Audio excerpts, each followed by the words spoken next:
Welcome back to the Check-In Podcast by Travel Market Report. Today, I'm very happy to be joined by Hedda Felin, the CEO of Hurtigruten, one of the world's leading expedition cruise companies. Hedda is one of the few female CEOs in the cruise industry, and she's been a vocal advocate for sustainability and responsible tourism. Hurtigruten has a long and storied history in Norway, dating back to 1893, when it began as a postal service that connected the coastal towns and villages of northern Norway. Today, the company is a global leader in expedition cruising, offering experiences in some of the world's most remote and pristine destinations, and staying true to itself by offering incredibly diverse trips up along the Norwegian coast. As CEO, Head is responsible for guiding the company through a period of rapid change and transformation while staying true to its roots and values. In this episode, we'll be talking to Hedda about her vision for a more sustainable future, not only for Hurtigruten, but for the cruise industry in general, and what Hurtigruten is doing to take the lead on that kind of mission. We'll explore some of the challenges and opportunities in building a more sustainable business. And we'll hear a bit about the ongoing celebrations for the company's 130th year in operation. One note from me, I met Hedda a couple weeks ago here in New York as Hurtigruten started those celebrations. And it's incredibly refreshing to hear from someone who cut their teeth outside of travel, in particular about what they see inside the industry, especially when it comes to those challenges the industry is inevitably going to face moving forward. She spent the previous years of her career at Equinor, an international energy company headquartered in Norway. And speaking to her, it's fairly clear that she's taking that experience in the energy sector with her into this role with Hurtigruten, helping propel the company further and further along this sustainability journey. It's also clear how much weight a position like CEO of Hurtigruten carries in Norway, which is something that she fully recognizes and we speak about during the episode. So without further ado, let's dive in and hear from Hedda, the CEO of Hurtigruten, on sustainability and the responsibility of leading such a historical brand like Hurtigruten.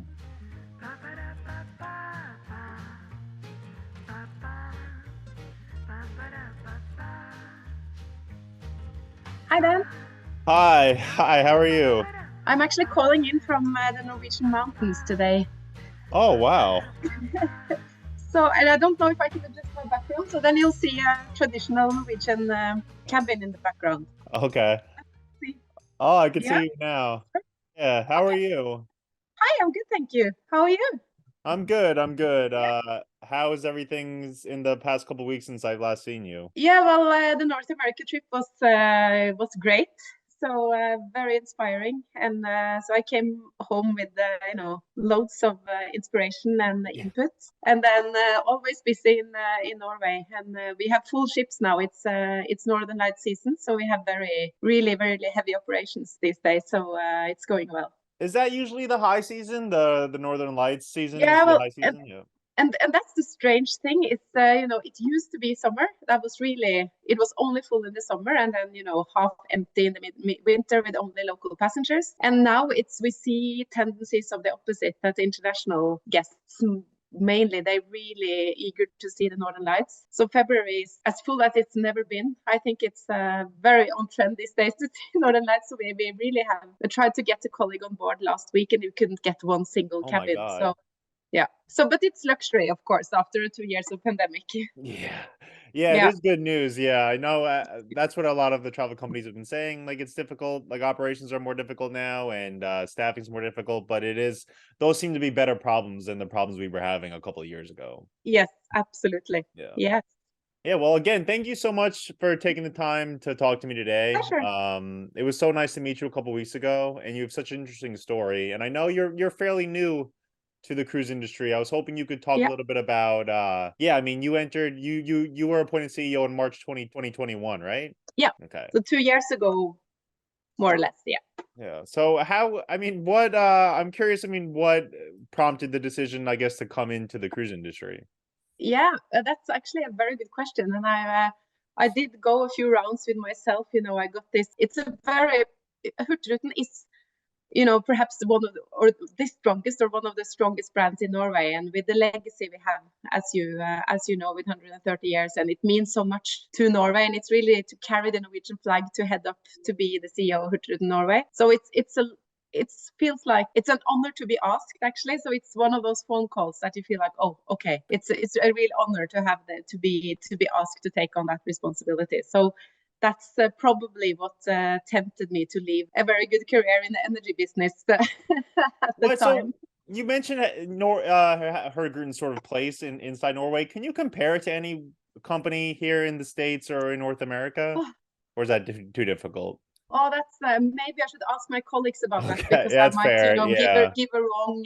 It's not many companies with 130 years of legacy, and because it means so much for the entire country, but also for it's like I met an advisor of the Queen and the royal castle, and they like we're such appreciative. Everyone has this high feeling to and connection to Hurtigruten. So and when you go abroad, you really carry the Norwegian flag, and you kind of show the best of Norway. So it feels like both an honor. It's a very exciting leadership task, of course. So of course that's what tempted me as well. I know when you have so much legacy, you also have a lot to do in the future. So for me, it was like, okay, I have to take care of the legacy and respect the history, but then continue to develop to make sure that we have 130 years in the future. And that was probably the really tempting part for me, to take on that leadership task and continue to develop the company in the future, with currently, of course, a lot of sustainability challenges in both transport and tourism. And I thought, okay, it's a mission. I have to take it. It's a mission. Yeah, it does seem like a huge responsibility. Yeah. Yeah, and like you did have to. You mentioned you having to have talks with yourself when you were considering making the move, and I imagine they were some difficult conversations. But you seem very excited for the opportunity. Yeah, I'm very happy I dared to take the move. When you are I was in the largest company in the Nordics, where you're very well taken care of. So, few people leave that as well. But I've done that for 15 years. And then when you get the very rare opportunity like this, you just have to go all in and really, really do it. So, and that's what I've done, and I'm very happy with that. Well, things again, like you mentioned, bookings are very strong right now. I imagine there's a lot of momentum behind Hurtigruten and the cruise industry in general. But you mentioned Hurtigruten seems things seem to be picking up, things seem to be improving. Everyone seems to be very excited about expedition cruising and about the kinds of vacations that Hurtigruten provides. So it has been 2 very difficult years. So I think that's of course that's the backdrop. With the 2 years in the pandemic has been tough. So a lot of effort has been put into make this a good year. So we're really pleased to see that it works. And as you say, people are they haven't been traveled as much for the last few years. We see that the trend is to travel again, but perhaps travel a little bit differently and do things that do different things. And I think that's where Hurtigruten as the entire group comes in. You can do both the expedition part, as you say, which is a product on trend, and then Hurtigruten Norway, which is it can't be compared to anything. So then it's really for those that want to do really the off-beaten track and the authentic and have the opportunity to experience something for real, and probably those that don't want to do the kind of common holidays would take the Hurtigruten Norway product. Yeah.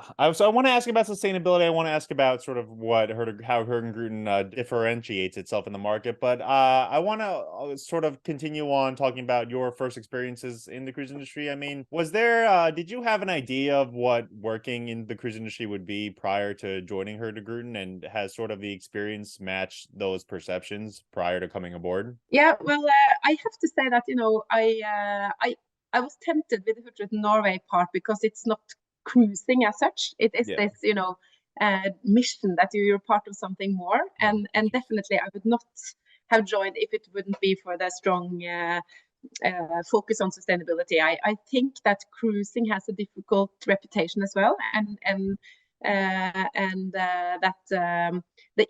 that industry needs to be more forward leaning when it comes to take responsibility for our business and our industry. So and I must say that was a bit as expected.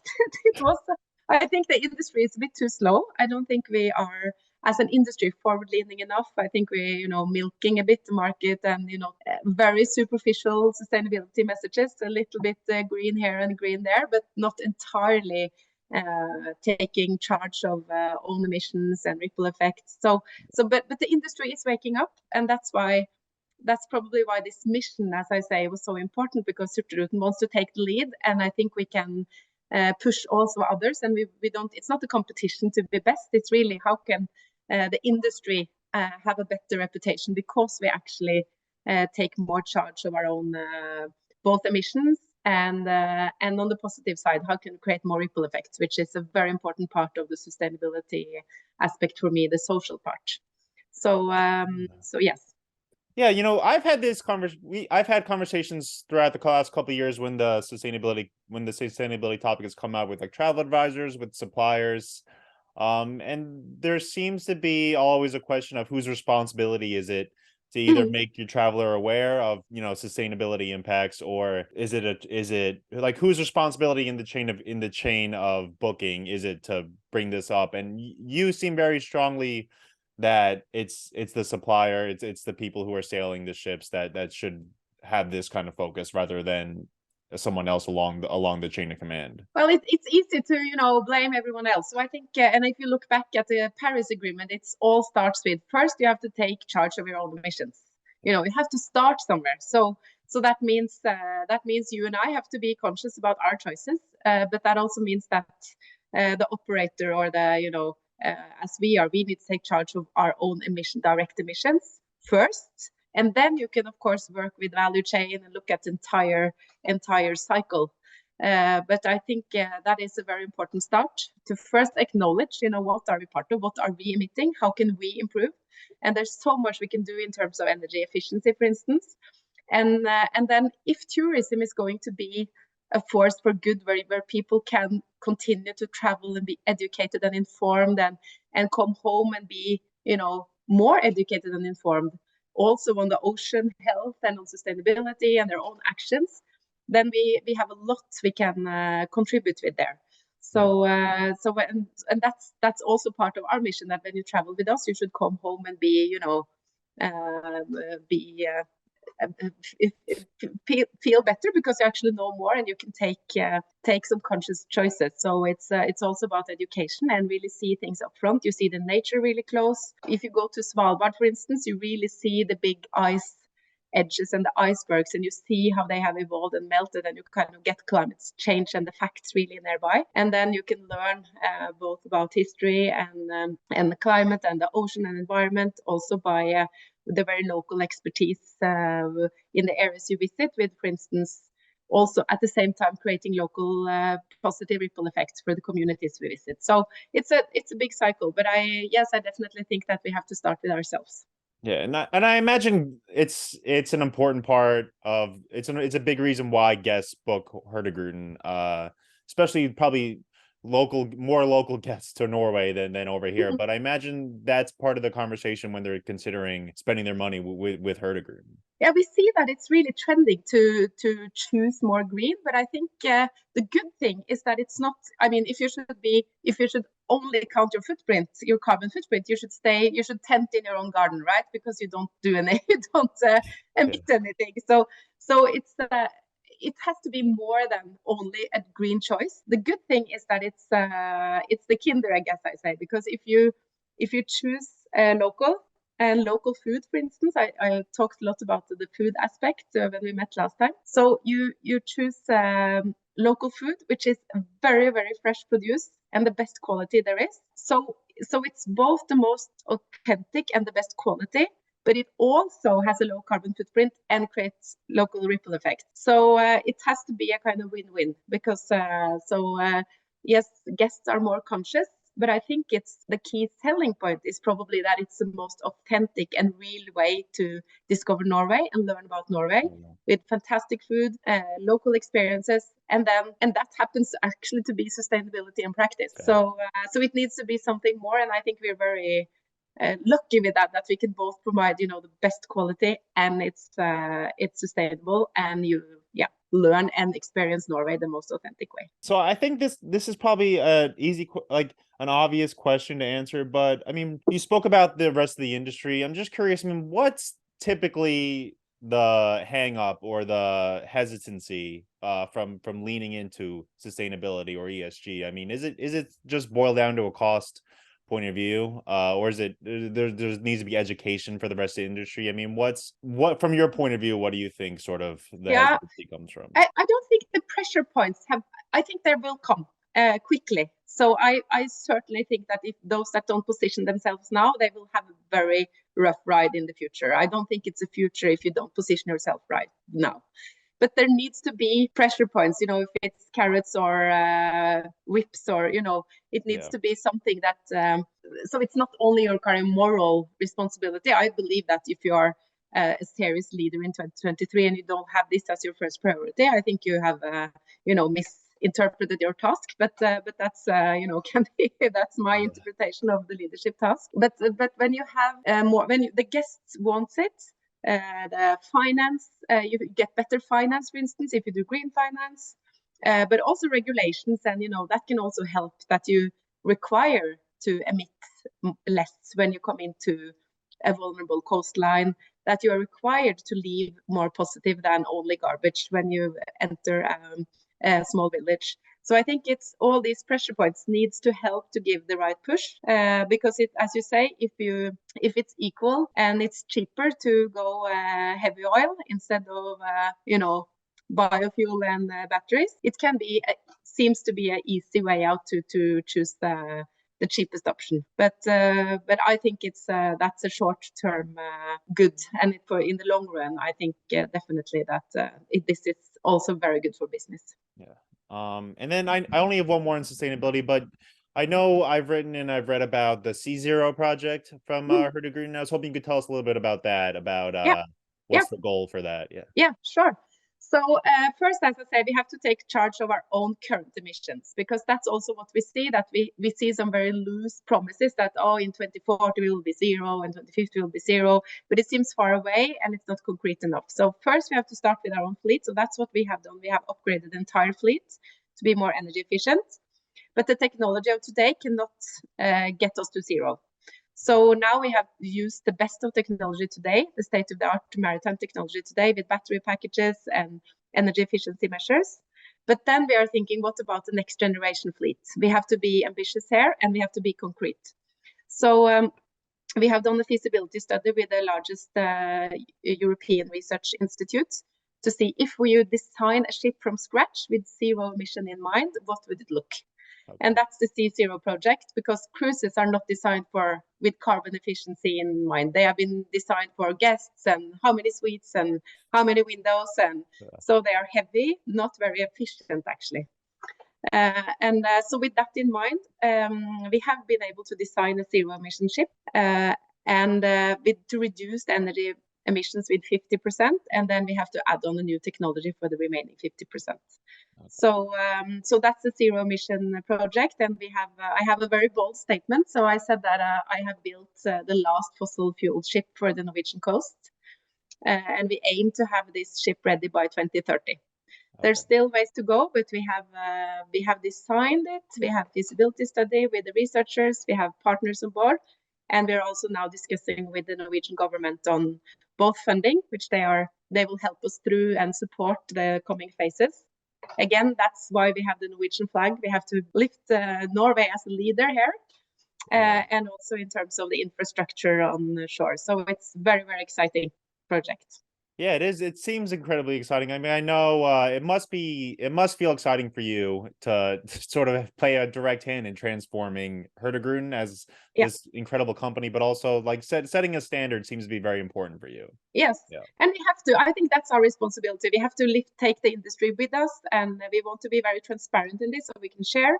And also have both small and bigger partners, but also kind of small technology neutral competencies in Norway. Norway is a leading shipping and maritime industry. So now it's time to take the lead as a green maritime industry. So when we spoke a couple weeks ago, you mentioned Hurtigruten's sort of desire or wanting to get into North America market, or wanting to increase the percentage of North American guests. And most of your guests right now are European. Is that correct? Yes. Yeah. So currently it's mostly European. They have it's been quite easy for us because they really filled all our ships. But part of product development and the new routes we have really considered the feedback we get from the North American guests, and they are really, really good. And we see that they want more, but they want to see more of Norway and while they are there.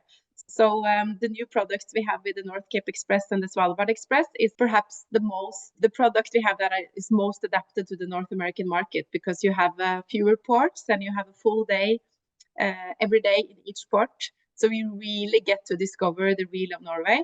But we keep this special license that we have because we have freight and goods on board, so we can come into the smallest harbors. Okay. And the areas that you cannot access as a normal big cruise ship. So it seems like this is a very good fit and a good interest in the North American market. So we are increasing our presence in North America, both Canada and US, and we'll probably continue to increase focus because we see that it's huge potential. And the trend is also here to do more off the beaten track and more authentic travel. Yeah, I'm curious. So I had a travel advisor I was speaking to a couple weeks ago who sells a lot of expedition.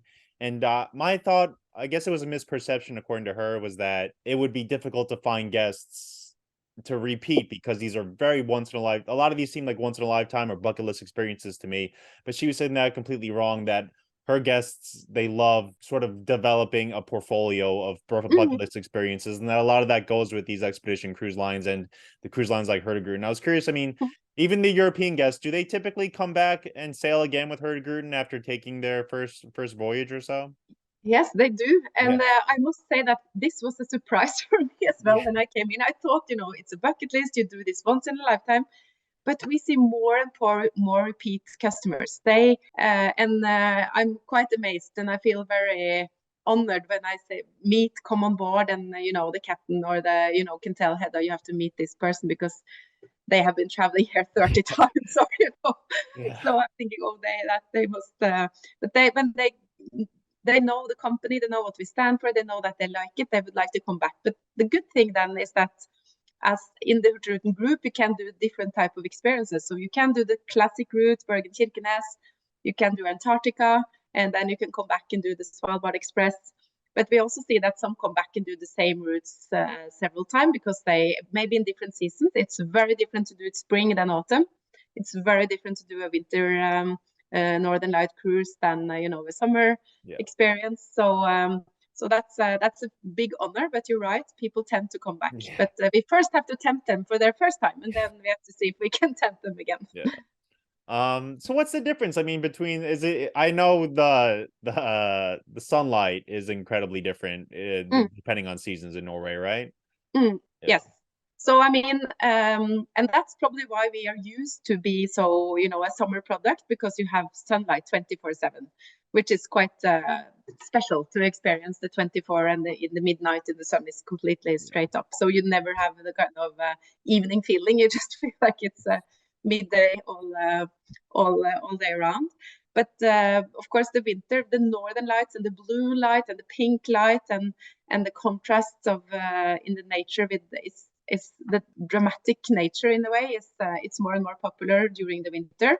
It's no pollution, so it's no light pollution, no air pollution, so stars, northern light, everything is really, really clear. So that's why probably that is very popular, but very different from the summer.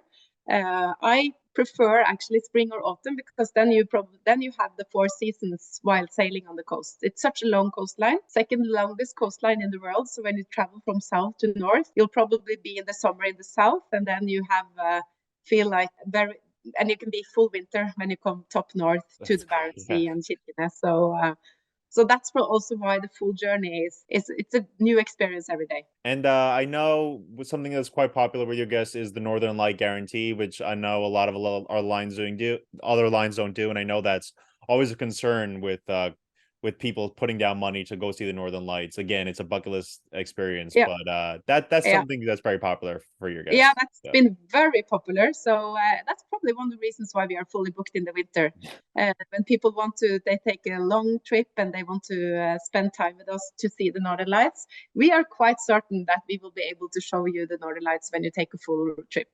So, and we are in a period of time, the next 3 to 5 years, there will be very intense Northern Lights. So we feel quite certain that our guests will experience it. But we have this promise that if you do not experience the Northern Lights, and it's qualitatively checked with facts, so that it's really, if you don't experience it, you will get a new trip for free. So I think that reassures our guests both on the confidence we have, but also that, okay, I will actually be able to get back. And we don't give a lot of guarantees out because we normally get it, but I think it's a good guarantee to have. But then you have to be willing to go up in the middle of the night to see it. Yeah, but I imagine a lot of the guests are, because I feel like that's one of the reasons they're taking these sailings, or probably the main reason they're taking these sailings is to see the Northern Lights. So I don't think people will be too grumpy getting up. No, they have their jackets ready. You get a small alarm in your room, and then running up to the deck to really experience it, and it's quite magical. Yeah, one thing the advisor told me also, which seems very unique to this kind of sailings, is there seems to be a community on board when you're sailing expedition or these kind of itineraries, that there's, because you're all there for sort of a specific reason, and that's sort of mostly a shared reason, there seems to be a community on board that you build along the sailing. And is that something you've experienced when you've sailed aboard, or when you've talked to passengers? Yeah, it's you say that when you come home from a journey, you have a new family, and that's you, because of this, it's and that's why it's not comparable to other to an expedition cruise or a normal cruise. Yeah, is that because you are on, this is the classic journey that you also are, you share the ship with local passengers, so you get into these small harbors and you meet people from the coast. So it's probably quite unique. We see a lot of unique meetings happening between people from all over the world. Most of our guests that are there for more than a few days are 90% come from entire world. But every day there are people on and off from the local communities. So it creates some quite interesting meetings, and we see very many relationships being built during that trip. On the North Cape Express and Svalbard Express, you don't have the hop on and off of local passengers. And that's really to give more time for the tourists to not have these short stops, but longer stops in the harbors. But here too, you get everything we do is together with the local community we're visiting. So the guides and the expertise and the food is really done together with them. So a lot of acquaintances there. And also our crew are from the coast. And that's probably a bit unique in the cruise industry as well, that they are, first of all, I want to pay my people in Norwegian wages and fair standards, so which is a problem in the cruise industry. But they are from the coast, and many of them have worked in Hurtigruten for generations.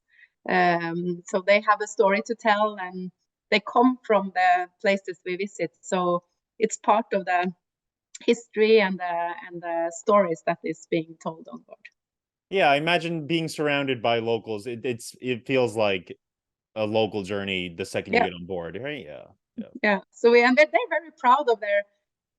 I think that's probably part of the Norwegian DNA and history as well. It's a populated coast, which is it's quite remote areas, and it's very rare to have a coast like that with small communities. People actually live year round, and I think it's quite sometimes, can you really live there on top of that mountain, or really in the seaside there? And they have their stories. I come from here, and this is the food we eat in this area. So you also eat local every day. So that every day the menu changes according to the season and the area you're in. So you will get the specialty from that area every day. So that's also kind of part of experiencing, the authentic Norway. Yeah, I mean, I don't want to take up too much of your time, but you talk about getting the North American market. I'm curious. I mean, is there is there a desire to be educated about the Norwegian culture from North Americans? I mean, I'm sure you see a lot of people with Norwegian heritage wanting to come on board. But there's also there's still an appetite, I guess, from other non ancestral. Yes, that's quite interesting, because we also thought, who should we, we are not a big, well-known brand in the North America as we are in Europe or in Norway, of course. In Norway, everyone knows who I am because of the role I have, But Okay. in North America, we're not that a well-known brand as such, so we cannot do awareness campaigns so that every man on the street should know what is Hurtigruten. So we need to think, who should we kind of target, or who is our best audience? And we are also thinking, is it those with Scandinavian heritage? Of course, there are more people in Minnesota with Scandinavian heritage than in Scandinavia, but it's not sure that they are the ones to travel. So we still see that New York, Texas, California, areas with, actually quite educated audience in a way, that want to do something special. Scandinavian values and Scandinavian nature is intriguing and on trend, and I think has a reputation that it's clean, it's no pollution, it's calm, it's beautiful. So and I think the food is probably a surprise. Maybe we're not known to have that high quality kitchen, and we see more and more Michelin stars, and we have the best chefs on board, and so that's probably the positive surprise. I think the expectation is the fjords and the midnight sun and the beautiful surroundings and the cleanness and the kind of Scandinavian architecture, interior and values, and then we can surprise them with some positive experiences on top of what they expect, and that's maybe why they come back. So this is the 130th anniversary. I mean, we spoke about a lot so far. Is there anything else you want travel advisors to know about the anniversary, about Hurtigruten? Anything else you just wanted them to be aware of before we wrap up? No, I just think the awareness of the North Cape Express and the Svalbard Express, because that's quite new. So of course that's building on the legacy. It's really the DNA of Hurtigruten Norway, but even more, maybe upped up a little bit in terms of what you get of experience on board, and also a more time to really experience the entire Norway. And then of course Svalbard Express, you get both the coast of Norway and Svalbard, and the North Cape Express you also get included Oslo, which is a selling point, because we see that if you come to North America, it's a pity to kind of miss out on the capital while you are in Norway. Well, again, I know the time difference is kind of crazy between you and I right now, but thank you so much for your time. It's always nice to talk to you, and it was really incredible sort of getting your perspective on that's things. Great. I hope you got something hope you learned something new, and then I hope you got something that is valuable for you and your audience. I definitely did. And again, I know you've been in the role for a couple of years now, but again, congratulations, and best of luck with the 130 years and everything else going forward too. Thank you so much. Really, really nice to meet you then. Talk to you soon. Talk to you soon. Bye.